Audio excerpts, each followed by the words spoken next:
اعوذ باللہ من الشیطان الرجیم بسم اللہ الرحمن الرحیم وَإِلَىٰ مَدْيَنَ أَخَاهُمْ شُعَيْبًا، اور مدین کی طرف ہم نے بھیجا ان کے بھائی شعیب کو۔ میں بتا چکا ہوں یہ بنی قطورہ میں سے ہے مدین، اور پھر ان سے جو ایک قوم بڑی بنی وہ آ کر خلیج عقبہ کے داہنی طرف جو ہے یہ علاقے کے اندر آباد ہو گئی، اور یہ انٹرسیکشن ہے، روڈز کا کراس روڈ ہے۔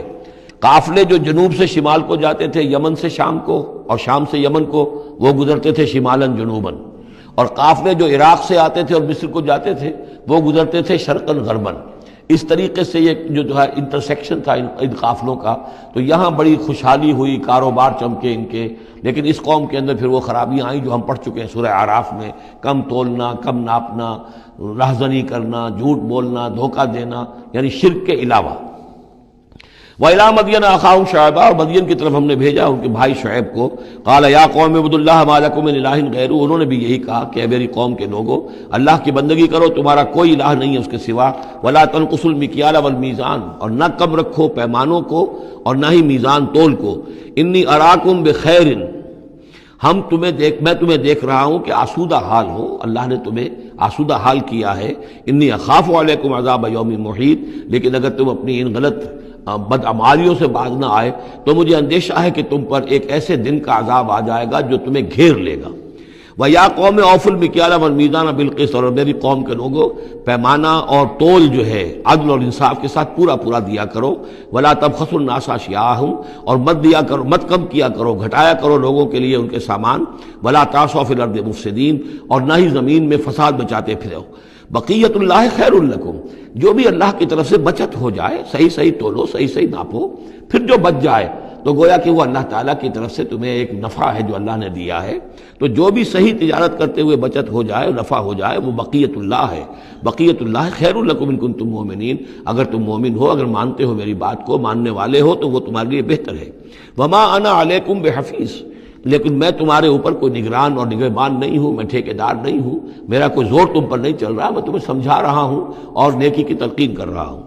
قالوا یا شعیب وصلاتک تأمرک ان نترک ما یعبد آباؤنا، انہوں نے کہا اے شعیب، کیا تمہاری نماز تمہیں اس بات کا حکم دیتی ہے کہ ہم چھوڑ دیں ان کو کہ جن کو پوجتے تھے ہمارے آباء و اجداد؟ اگرچہ حضرت شعیب کی گفتگو میں تذکرہ نہیں ہے، لیکن یہ کہ وہ کامن مرض جو ہے، مشترک مرض، بیماری، وہ تو موجود تھا، یعنی وہ شرک۔ او ان نفعل فی اموالنا ما نشاء، یا یہ تمہاری نماز جو ہے تمہیں روکتی ہے، حکم دیتی ہے اس بات کا کہ ہم اپنے مال میں جو چاہے نہ کر سکیں۔ ہمارا مال ہے، یہ جو آج بھی دنیا میں تصور ہے، سیکریڈ رائٹ آف اونرشپ، میرا مال ہے، میں جو چاہوں کروں، اسی سے پھر وہ ساری خرابیاں پیدا ہوتی ہیں۔ مال آپ کا ہے، اللہ کی امانت ہے، آپ کے پاس ہے، مالک اللہ ہے، لیکن اس میں اللہ کے حکم کے مطابق تصرف کرنا ہے۔ یہاں کوئی سیکریڈ رائٹ آف اونرشپ نہیں ہے۔ یو آر ٹرسٹیز، یہ امانت چند روزہ نزد ماست، در حقیقت مالک ہر شے خداست۔ یہ تو چند دن کی ایک امانت ہے تمہارے پاس جو ہے، ورنہ حقیقت میں تو مالک حقیقی ہر شے کا اللہ ہے۔ تو جب انسان مالک اپنے آپ کو سمجھتا ہے فی اموالنا، تو پھر ما نشاء، جو ہم چاہیں گے کریں گے۔ اور نفعل فی اموالنا ما نشاء، تو تم ہمیں روکنا چاہتے ہو اس چیز سے۔ تمہاری نماز اور دینداری جو ہے، اس نے تمہیں یہی سکھایا ہے کہ ایک تو ہمارے معبودوں سے ہمیں برگشتہ کرو، اور دوسرے یہ کہ ہمیں یہ کہو، یہ کرو، یہ نہ کرو۔ ہمارے مال ہیں، ہم جیسے چاہیں گے اس کے اندر معاملہ کریں گے۔ انک لانت الحلیم الرشید، ہاں ایک ہی تم ہی تو رہ گئے ہو کہ جو بہت نیک ہو، باوقار ہو، باقی تم ہم پر تنقیدیں کر رہے ہو، ہمیں کہہ رہے ہو کہ ہم غلط کام کر رہے ہیں۔ قال یا قوم ارأیتم ان کنت علی بینۃ من ربی، انہوں نے وہی بات فرمائی میری قوم کے لوگوں، سوچو اگر میں پہلے سے بھی اپنے رب کی طرف سے بینہ پر تھا، میری فطرت صحیح تھی، میرا کردار صحیح تھا، میں تمہارے ہاں ایک نیک انسان کی حیثیت سے معروف تھا، جیسے حضور الصادق الامین کی حیثیت سے متعارف تھے۔